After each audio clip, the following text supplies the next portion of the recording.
Dun, dun. Okay, this is for past 7, Earth's atmosphere, chapter 2.3, and the chapter is called Most Clouds Form as Air Rises and Cools.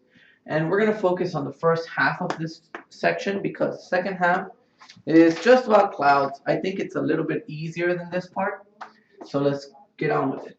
Evaporation and condensation, those are opposite words, and evaporation means going from a liquid state to a gas state. And it happens all the time in pretty much any lake. If you look here, any lake, any river, in the ocean, the sun is shining, or even if the sun's not shining, just by the heat of the air, water is going up, is turning from liquid to gas. But the opposite is also happening. It is condensing from gas to liquid.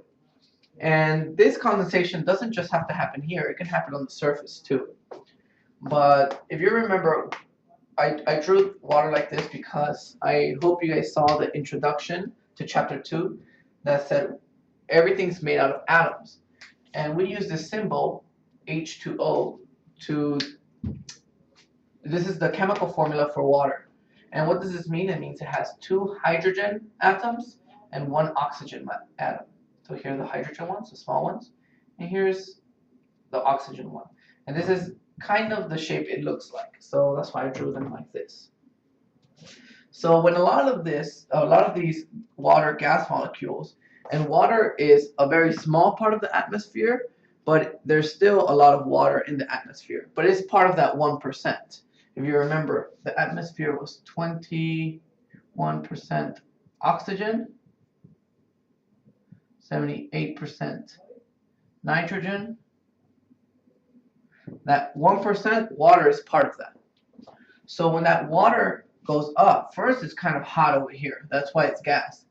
But the higher you go, the colder it gets. And when it gets to this limit, to some limit, where it's colder, it starts condensing. It starts forming clouds.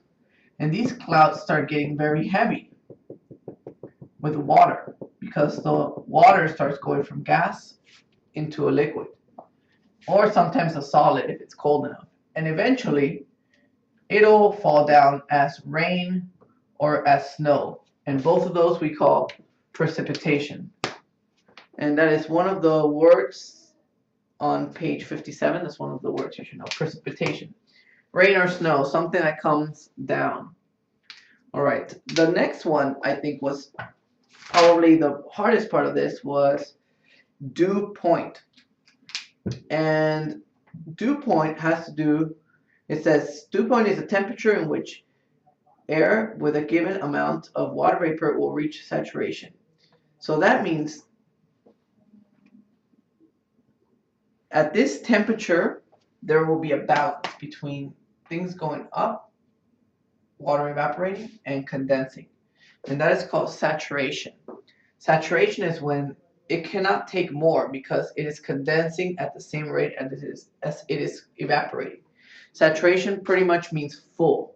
For example, if I have a bucket of rice, right?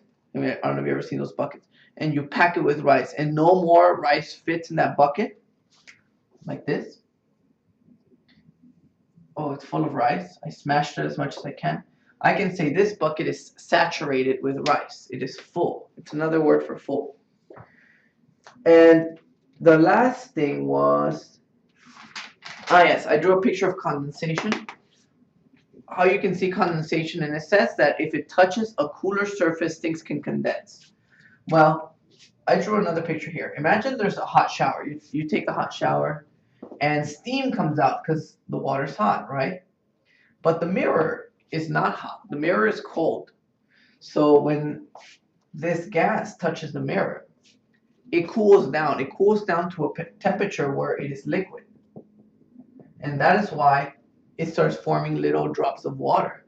And imagine if itty bitty drops of water, if there are enough, it'll run down the mirror. So if you take a shower for too long, you'll see little drops of water start running down the mirror. And that's pretty much it. I think humidity might be the last one. Yes, humidity is how wet the air is. Now, on a winter day, it is not very humid. That's why there's these machines, I'm sure you have one in your house, that you put water in it and you turn it on and it just throws like smoke into the air. That is because the air is not humid enough. There's not enough water in the air. And why is that important? If there's not enough water in the air, it'll make your hands dry, it'll make your face dry, it'll even make like your lungs dry. So that is the reason why you have those. But in the summer, it is very hot. So there's a lot of evaporation going on, right?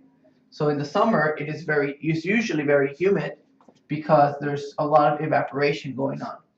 And humidity, because there's water in the air, sometimes it's difficult to dry yourself. Think about it like this. Imagine you're in the shower, right?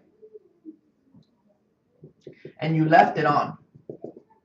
So you're in this room, you left it on. Water's not touching you, but try drying yourself with this steam coming at you.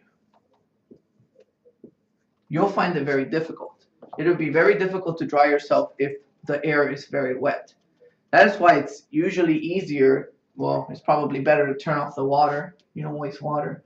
But you'll notice this in some tropical places where it is difficult to dry, even the floor, because it'll just keep getting wet. It doesn't matter how good your towel is.